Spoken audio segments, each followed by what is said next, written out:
কেন্দ্রের জনবিরোধী বাজেটের বিরুদ্ধে এবং রাজ্যকে বঞ্চনার প্রতিবাদে বিক্ষোভ কর্মসূচি করে তৃণমূল। পশ্চিম বর্ধমান জেলার বারাবণী ব্লক তৃণমূল কংগ্রেসের এদিন বিকালে প্রতিবাদ মিছিল ও সভা হয়। কেন্দ্রীয় সরকারের জনবিরোধী বাজেটের বিরোধিতা করে এই প্রতিবাদ মিছিল অনুষ্ঠিত হয়েছে। মিছিলটি পানুরিয়া তৃণমূল কার্যালয় থেকে শুরু হয়ে হাটতলা পর্যন্ত এই প্রতিবাদ মিছিলটি গিয়ে শেষ হয়।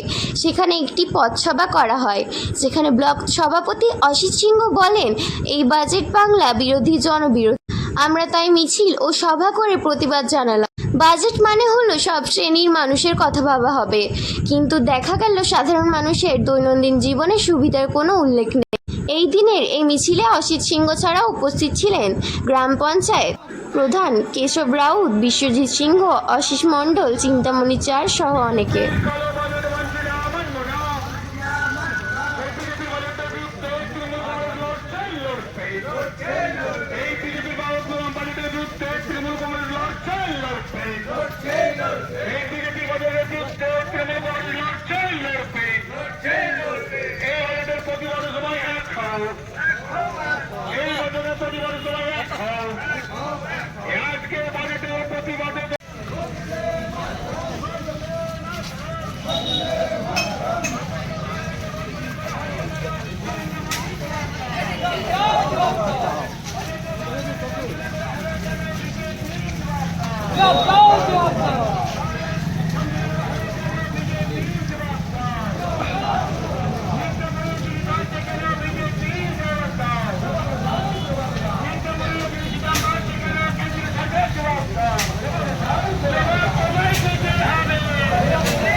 আপনারা সকলে জানেন, আর কিছুদিন আগে কেন্দ্রীয় সরকার বাজেট পেশ করেছে। সেখানে বাংলাকে পুরোপুরি বঞ্চনা করা হয়েছে। গরিব মানুষের এক সুদের কাজ বন্ধ করে দেওয়া হয়েছে, আবাস বন্ধ করে দেওয়া হয়েছে। আমাদের যে জিএসটি বাবদ ট্যাক্স কেটে নেওয়া যায়, সেই ট্যাক্স বন্ধ করে দিয়েছে আমাদের পাওনা, এবং পত্রকির একটি বেশি অন্য স্টেটে বেশি করে প্রদান করেছে। বাংলার মানুষকে বরাবরই বিজেপি বিভক্ত সহ আচরণ করে তাই আবার দেখিয়ে দিল যে বাংলাকে কিভাবে বঞ্চনা করা যায়। তার বিরুদ্ধে আমরা গর্জে উঠেছি। এই আন্দোলন চলবে, আমাদের আন্দোলন গ্রামে গ্রামে নিয়ে যেতে হবে, পাড়ায় পাড়ায় প্রতিমাস করতে হবে। আগামী দিনে আবার 26 ভোট আসছে, এই বিজেপিকে যদি আমরা উৎখাত করতে না পারি, তাইকে কিন্তু কি বলেছে যে বাংলার মালদা মুর্শিদাবাদকে মিলে একটা আলাদা কেন্দ্রীয় শাসিত অঞ্চল করতে হবে। এই হচ্ছে বিজেপি।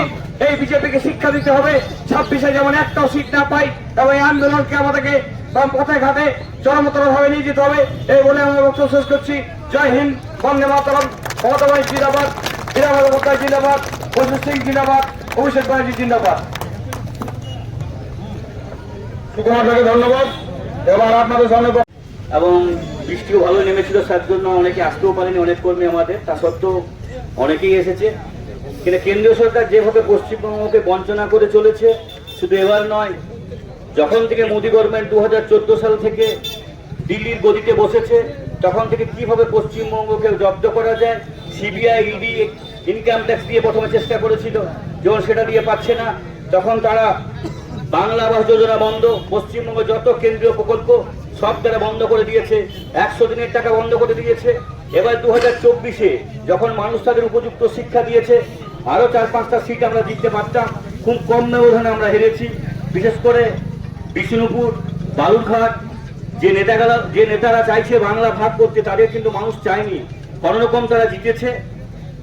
এবং উত্তরবঙ্গ মানুষ দিদির সাথে আছে, দিদির পাশে আছে, কোচবিহার হেরেওছে ওরা, তা সত্ত্বেও বারবার দরবার করছে যে কিভাবে পশ্চিমবঙ্গ ভাগ করা যায়। সুকান্ত মজুমদার দিবা স্বপ্ন দেখছে যে ভাগ করার মুখ্যমন্ত্রী, সেটা ভুল উনি করছেন। পশ্চিমবঙ্গের মানুষ বাংলা ভাগ কখনো মেনে নিতে পারেনি, তাই পশ্চিমবঙ্গের মানুষ একজোট হয়ে নিশ্চয়ই 2026-এ দিদির সাথে থাকবে, এবং যেমন ভাবে আমাদের রাজ্য নেতৃত্ব আন্দোলন করতে বলবে, আমরা ঠিক সেইভাবে আমরা আন্দোলন করব। আপনারা কয়েকদিন আগে দেখেছেন বিরোধী দলনেতা শুভেন্দু অধিকারীর ভাষা, উনি বলেছিল মুসলিমরা আমাদেরকে ভোট দেয়নি, সংখ্যালঘুদেরকে আমরা ভোট দেয়নি, সেই এলাকায় আমরা কাজ করব না। তো এটা আমার মনে হচ্ছে না যে দেশ একটা প্রধানমন্ত্রী চালাচ্ছে, মনে হচ্ছে একটা দল দেশ চালাচ্ছে। তারা এমন ভাবে দেশ চালাচ্ছে, নিজেদের সরকার টিকিয়ে রাখার জন্য খালি এই বাজেটটা পেশ করেছে। কি অন্ধ্রকে এবং বিহারকে 90% টাকা, সব টাকা কিন্তু দুটো স্টেটকেই দিয়ে দিয়েছে। আমরা ট্যাক্স দিই না মনে হয়, পশ্চিমবঙ্গের মানুষ ট্যাক্স দেয়। দুটো স্টেট বাদ দিয়ে সমস্ত মানুষের ট্যাক্সের টাকা দুটো স্টেটকে দিয়েছে। কেন? তারা জোট শরিক, তারা যদি হাত তুলে নেয় তাহলে সরকার পড়ে যাবে। তাহলে এই বাজেটটা হচ্ছে সরকার টিকিয়ে রাখার বাজেট, এটা উন্নয়নের বাজেট নয়, এটা মানুষের কথা বাজেট নয়, গরিবের মানুষের কথা চিন্তা করেনি তারা। এটা খালি চাইছে যে কোনো উপায়ে আমার সরকার টিকে থাকতে হবে। কিন্তু আমার মনে হয় এই সরকার খুব একটা বেশি দিন থাকবে না। মোদীকে নিজের দলেরই অনেকে চায় না, কিন্তু যেভাবে ও দাদাগিরি হিটলারগিরি আগে কি বলতো, মোদী গভর্নমেন্ট 2016 ভাষা দেখেছেন, 14 সালে বলতো মোদী গভর্নমেন্ট চলছে, 2019-এ মোদী গভর্নমেন্ট, এখন বলছে এনডিএ গভর্নমেন্ট। মানে বিপদ বড় বালায়। এখন দেখেছে জোট শরিকরা যদি না থাকে তা আমার সরকার পড়ে যাবে, মেজরিটি তো নেই ওর। এবং নীতিশ এবং চন্দ্রবাবু বরাবরই পাল্টিবাজ, ওরা কখন কোন দলে যাবে সেটা মোদী গভর্নমেন্ট, মোদীও নিজেও জানে না ভালো করে। তাই নিশ্চয়ই আমরা আশা করব ইন্ডিয়া জোট নিশ্চয়ই সরকার গঠন করবে এবং এই যে বৈষম্যমূলক আচরণ নিশ্চয়ই দূর করবে। এবং দিদি যেভাবে পশ্চিমবঙ্গকে চালাচ্ছে, অনেক আর্থিক প্রতিকূলতার মধ্য দিয়েও কিন্তু উনি দেশ চালাচ্ছেন, আমাদের রাজ্যটাকে চালিয়ে যাচ্ছেন। এত কেন্দ্রীয় বঞ্চনা, আমরাই অবাক হয়ে যাই। আমরা একটা ব্লক চালানোর ক্ষেত্রে উনি কিভাবে আমাদের পশ্চিমবঙ্গকে চালাচ্ছেন, এবং আমরা দেখি প্রত্যেকটা প্রকল্পের টাকা কিন্তু ব্লক বলুন, পঞ্চায়েত বলুন, সব জায়গায় উনি দেন, জেলা পরিষদ বলুন। তাই আপনারা দিদির উপর যে ভরসা এমপি ইলেকশনে রেখেছিলেন, আশা করবো বিধানসভা ইলেকশনে আমাদের 20,000 মার্জিনটা আমরা 40,000 নিয়ে যেতে পারবো। কেন্দ্রীয় সরকারের বঞ্চনার বিরুদ্ধে আমাদের এই মিছিল, আমাদের রাজ্য নেতৃত্বের নির্দেশে এবং জেলা নেতৃত্বের নির্দেশে মিছিলটা আমরা বাইর করেছি। আমাদের কালকে বার করা ছিল, কিন্তু কিছু কারণবশত আমরা কাল বাই করতে পারিনি, তাই আমরা বাই করছি। পরবর্তীকালে যেভাবে আমাদের নির্দেশ দেবে কেন্দ্রের বঞ্চনার বিরুদ্ধে লাগাতার আন্দোলন চলবে। দেখেছেন আপনারা কালকেও কীভাবে সুকান্ত মজুমদার একটা বাংলা ভাগে চক্রান্ত করছে বিজেপি, এবং পশ্চিমবঙ্গ কীভাবে বঞ্চনা করা হয়েছে। অন্ধ্রপ্রদেশ আর বিহারকেই আমার মনে হয় 90% টাকা অন্ধ্রপ্রদেশ আর বিহারকেই দিয়ে দেওয়া হয়েছে, এবং বাদবাকি সব ললিপপ ধরিয়ে দেওয়া হয়েছে। এই বাজেট আমার মনে হয় ভারতবর্ষের ইতিহাসে একবারে সবচেয়ে জঘন্যতম বাজেট এটা। এরকম কেন? দেখুন, ওটা সরকার টিকিয়ে রাখতে হবে, মেজরিটি নেই, তাই কীভাবে জোট শরিকদিকে শান্ত করা যায়, তাদেরকে খুশি করা যায়, সেই জন্যই বাজেটটা হয়েছে।